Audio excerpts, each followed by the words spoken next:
Richard Gutierrez, Barbie Imperial spotted together kasama si Kai. Kung pa po kayo naka-follow and share lang po.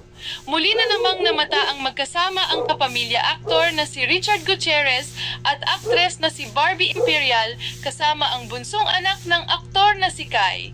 Isang video ang kumakalat ngayon sa social media kung saan namataan ang tatlo ba naglalakad sa isang parking lot. Makikita rin ang pagiging komportable ng bunso ni Richard kay Barbie dahil sabay silang naglalakad at hawak-hawak pa ng aktres ang bata para alalayan.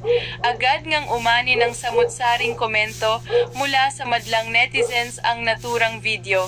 Bago kasi na-viral ang naturang video ay nakita si Richard kasama ang di umano'y ex-girlfriend ni Sean Gaza na si Charlotte Winter. Marami tuloy ang nag-akala na baka tapos na ang relasyon sa pagitan nila ni Barbie dahil sa paglitaw ng bagong babae. Ngunit ngayon ay gulong-gulo na ang madla. Ako yan, di ko ipapasama anak ko sa date nila with Barbie.